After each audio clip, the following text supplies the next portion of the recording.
My name is Nancy, and I have a brother named Keith who is 7 years older than me. Keith has always been really smart, doing well in school from a young age. He graduated from a fancy high school and university, making our parents super proud. But as he got older, it seemed like all the praise and expectations messed with his personality. After he finished university, he decided to move out, saying he couldn't stand our boring home anymore. When he left, he made a sarcastic comment about our mundane life, and I'll never forget the shock and sadness on our parents' faces. It made me mad because I never stood out like him in school, but I still valued our family. We all owe our lives to our parents' support, and I wished he felt the same way. In high school, I realized how important family warmth and love are. Strangely, my brother didn't seem to feel that love. Our parents had been there for us with endless love, but he saw them as ordinary. It hurt because, as a child, he was my hero. He used to care about me, play with me, and help me with my studies. But he changed. As I was getting ready to graduate high school, he started questioning the importance of higher education, saying things like, "Do you really need it? You're wasting your time on such things." When our parents confronted him about his attitude, he blamed them, saying, "I became this way because of you." It made me cry, but my parents comforted me, saying, "Nancy, you've grown into a truly kind-hearted person." Their encouragement motivated me to get into a national university and land a job at my dream company. When I started working, my parents were almost 60, as my mother had given birth to me relatively late in life. By then, my brother was already married, but surprisingly, neither my parents nor I had met his wife. Despite our parents suggesting inviting him over several times, he always hesitated, saying, "Introducing her to our family requires some consideration," and avoided bringing his wife to our house. It's been about 6 months since I joined the workforce. Just when I thought I was getting used to my job, an unexpected event shook me during work hours. My phone, which doesn't usually receive personal calls at work, displayed an incoming call from my mother. Knowing I'm at work, my mother wouldn't normally call. I stepped outside and discreetly answered the phone. My mother's voice was softer than usual. "Hey, are you okay? Are you busy right now?" "No, I'm okay. What happened?" She then told me that my father had suddenly fallen. Those words weighed heavily on me. I immediately informed my supervisor, rushed to the station to catch a taxi, and hurried to the hospital my mother mentioned. On the way, I kept hoping and praying, wondering about my father's condition and hoping for the best. When I entered the hospital waiting room, my mother, with tears streaming down her face, greeted me. "What happened, Mom?" I sat next to her, filled with worry. How did my father, who was fine in the morning, suddenly end up in this condition? Unable to process the question, words spilled out of my mouth one after another. After a pause, she quietly said, "Your father has been diagnosed with cancer." Hearing this, it felt like time had stopped. Why? My surprise and anxiety spilled out in my voice. My mother took a deep breath and began to speak with sadness. "It's stage 4. The cancer has spread to the bile duct, and they said it's hard to remove it all." After that, my mother couldn't hold back her tears, and I struggled to find words as I listened. "So, what treatment will be done next?" I asked my mother, hoping for some positive news. After a brief pause, she nodded somberly. The attending physician later arrived and explained the detailed condition and treatment plan. Unfortunately, my father's illness had progressed more than anticipated, with confirmed metastasis to other parts. The risk of surgery was significant and success couldn't be guaranteed. My mother and I held hands, trying to grasp the harsh reality we faced. The doctor's matter-of-fact words made the situation painfully clear. "You can either continue with chemotherapy or choose support in a palliative care ward. Both are crucial choices, so we'd like the family to discuss and decide together." The doctor's calm words echoed in my ears as I slowly sank onto the waiting room's sofa. A heavy silence filled the air, with only the ticking of the clock breaking through. Seeing tears silently fall from my mother's eyes, I contemplated how to approach the situation. It was a difficult moment for communication, but necessary decisions had to be made. We should include Keith in this conversation.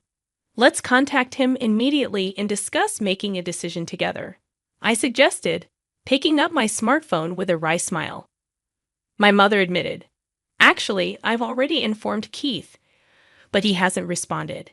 At that moment, recalling my brother's past actions and nature, I had a certain premonition.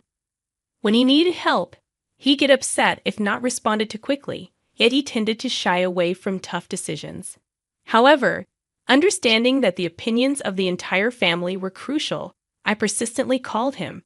After more than 10 attempts, I finally heard my brother's slightly irritated voice. "What do you want, calling me over and over? Brother, do you fully understand Dad's condition? Mom should have informed you in detail. Why haven't you come to the hospital?" My voice conveyed urgency and anxiety. After a brief pause, he sighed in seeming annoyance. "Of course I know. But unlike you, I'm swamped with work. Dad's still alive, isn't he? I don't think there's any need to be overly concerned." His words lacked understanding or empathy, deeply shaking me. This isn't a joke. We don't know what could happen to Dad at any moment. Have you forgotten how much he's worked for our family? We are here today because of his support. Tears threatened to spill, but without showing any emotion, my brother curtly said, "Now is not the time to be fussing over this. There's no point in discussing further. I'm hanging up," and promptly ended the call. Stunned by the exchange, I was at a loss, unable to hide my astonishment at my brother's indifference. I knew he lacked a sense of family bond and gratitude, but I never expected him to become so detached. When I returned to my mother, she looked concerned and asked, "What happened?" I simply replied, "It seems he's quite busy now," avoiding the details. My mother sighed deeply, saying, "It would have been comforting if Keith was here."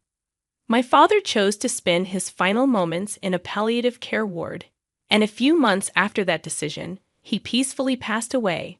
I informed my brother of the solemn news over the phone and shared the details of the wake and funeral. However, his response was cold, stating, "I'm busy with work, so I can't attend. Please proceed without me." True to his word, he didn't show up at our father's wake or funeral. Even my mother seemed shocked by this fact. She probably never imagined her son wouldn't attend his father's funeral. Both family and acquaintances expressed surprise and disappointment at his absence. After the funeral, in a moment of quiet among the family, my mother exhaled deeply, murmuring to herself, "He really didn't come." I took her hand and said firmly, "Mom, let's not worry about him anymore. We have to let him walk his own path. For now, let's cherish our memories of Dad." My mother tightly squeezed my hand in response, smiled, and said, "Thank you." Unbelievably, the next day, my older brother suddenly appeared at our apartment. When I opened the door, his expression was different, filled with an urgent restlessness.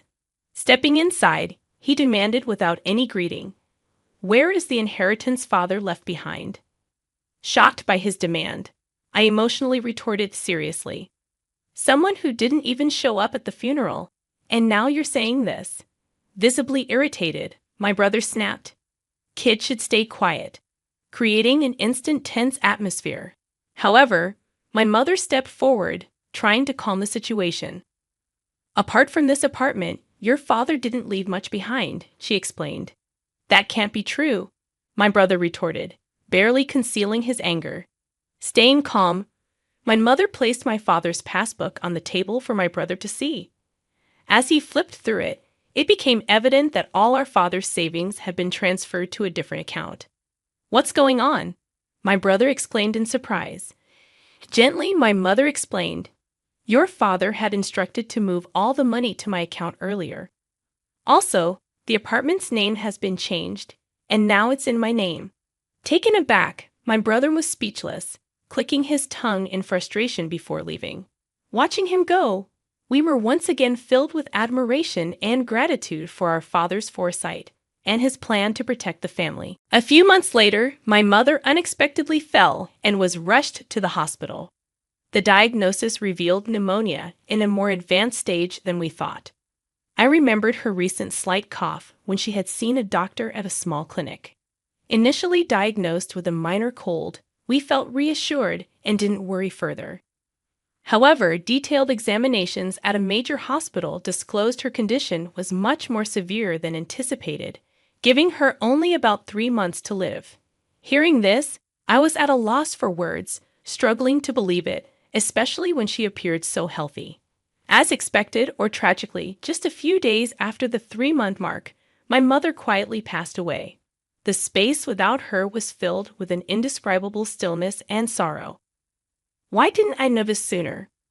Why didn't I take her to a bigger hospital immediately? Filled with guilt and grief, I shed tears countless times. Even after hearing about my mother's passing, there was no sign of my brother coming to our house. My aunt, my mother's sister, and I handled the arrangements for the wake and the funeral. Understandably, my aunt was extremely outraged that my brother didn't appear at our mother's last rites, just as he hadn't for our father's. However, expecting or saying anything to my brother felt meaningless after recalling his past actions. However, a few days after the funeral, my brother reappeared, accompanied by his wife, whom we were meeting for the first time, as my aunt and I were sorting out the heirlooms. Where's Mom's inheritance? She must have left something, right? Right from the start, that was my brother's concern. I was both shocked and dumbfounded, and my aunt, equally stunned, stared at him in disbelief. Even more astonishing was that my brother's wife, my new sister-in-law, stood beside him without meeting our eyes or offering any greetings. She just stood silently next to my brother. What shocked me even more was that my brother hadn't even visited our mother's grave. Brother, please at least pay your respects to our parents. At the very least, visit Mom's grave, I calmly requested. With a sneering laugh, my brother responded, "Does that even mean anything?" He quickly followed with, "By the way, how much of Mom's inheritance is left?" May's expression changed drastically at that moment. In a voice filled with anger, contrasting with her usual warmth, she sternly admonished Keith, "How can you think of such things at a time like this? Nancy is managing the funeral on behalf of both of you, putting in all her effort. Shouldn't you act with a bit of gratitude, thinking of your parents?" However, my brother completely ignored our aunt's anger, responding dismissively, "Auntie, it's none of your business. Don't interfere." Suddenly, with the demands from my brother and sister-in-law, the room's atmosphere turned cold and tense. From behind my brother, my smiling sister-in-law said, "Of course, I remember your name, Nancy. Do you plan to keep all of your mother's inheritance for yourself? Sorry, but we can't allow that. This apartment is so lovely. I think it's perfect for us." I never imagined that my brother and his wife would say such things. "Why should I have to leave for the sake of both of you?" I asked, my voice quivering, while twirling her finger. My sister-in-law continued, "This apartment has just been renovated, and its location is amazing. It's close to the station, and there are plenty of shops, so we'll be living here." My anger peaked. "Big brother, all you care about is the inheritance. What are you thinking?" Unable to hold back, I raised my voice, turning away. My brother let out a heavy sigh. Such vulgar behavior. "Do you think raising your voice solves everything? We'll be back here in 3 days. Have everything ready to move out by then." With those words, their intentions became crystal clear. A mix of anger and sadness bubbled up, and I couldn't stop my tears from flowing. But this wasn't just a one-time event. I had to think about what to do next. Determined, I wiped my tears. My aunt gently tapped my shoulder and handed me a letter. The delicate handwriting of my mother adorned the envelope's surface. "What's this, Auntie?" I asked, carefully opening the envelope. "Your mother trusted this to me for a just-in-case scenario. She told me to give it to you at the right moment," my aunt said, tears forming in her eyes. I unfolded the paper inside. My mother's beautiful handwriting filled the page. "To my precious Nancy, if you are reading this letter, it means I'm no longer in this world. I'm truly sorry for our parting." I felt warmth in the back of my eyes, tears beginning to flow. "You might have Keith visit the house concerning the inheritance, but don't worry, Everything that your father handed down to me is now yours. I was at a loss for words. I had no idea my mother had thought this far ahead and prepared everything in advance. I'm sorry for suddenly leaving you alone, but I'm at peace because I've seen how much you've grown into a wonderful person. While learning is essential, it's not everything. The kindness and compassion you learn through your interactions with people are what I believe hold the most value. Your father and I were genuinely happy to see you grow up with such a warm heart until our last days, and words can't express just how proud we are of you. I truly want to express my heartfelt gratitude. Thank you. Overwhelmed? I read on, deeply moved. Mom, the words before me blurred with my tears, but I was determined to take in every sentiment my mother had conveyed and continued reading. Actually, after your father passed away, following his wishes, I secretly changed the apartment's ownership to your name.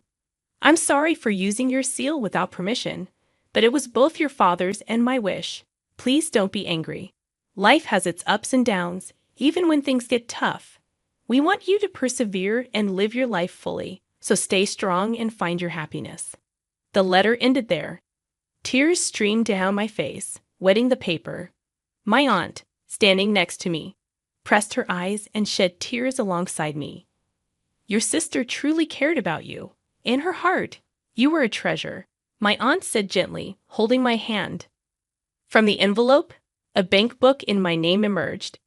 It seemed like something my mother must have secretly made in the past. To my surprise, when I opened the bank book, a substantial amount was recorded. I felt that this was probably the inheritance from my father that my mother had saved for me. A few days later, my brother and his wife showed up at the house without even knocking on the door. They entered as if it was their own home. It's time for you to leave, just as promised, right? My brother sarcastically said. As I stood still, my sister-in-law became irritated. Isn't it your duty to leave quickly? She said almost as a command. For a moment, I felt overwhelmed by the atmosphere, but I took a deep breath, looked them straight in the eyes, and said calmly, "Actually, this house is now under my name." With that statement, the room's atmosphere became tense. My brother and his wife looked at each other, exclaiming, "What? What kind of joke is this? I am the eldest son. I should inherit the house, right?" My brother said, clearly shaken. Beside him, my sister-in-law stared at me, saying, "This is the first I've heard of this." However, I had decided to state the facts. The house and the inheritance are all managed under my name, so there's nothing to divide. My brother frowned. Then hand over half of that inheritance to us. But this money was left for my future and to ensure that I take care of the house. You always looked down on me, and now you're asking for money. What changed? I questioned. His face turned red. Surprisingly, my sister-in-law exclaimed, "Wait, what is this? This isn't what we were expecting." From what I gathered, my brother recently faced significant trouble at his job and was subsequently fired. Not only that, but he and his wife were moving from one day job to another, seemingly in a tight spot financially. They probably had high hopes for my mother's inheritance and the house, but with my revelation, their expectations were shattered, and they began bickering, placing blame on one another. Watching their childish dispute, I thought, what can possibly be gained from all this? To them, I said calmly, "This is my house now. If you make any unnecessary fuss, I'll call the police." Trembling with anger, they reluctantly accepted my words and left. Since then, I had no contact with them. I deliberately deleted all their contact details and began a new life in this apartment. This apartment is my treasure, filled with memories of my father and mother. Now I have a loving partner by my side. We plan to build a new family in this apartment. He respects my decision and proposed that we take the first step of our new life here. Our future is bright, and I want to pass on the warm love my parents gave me to the children we will have in the future.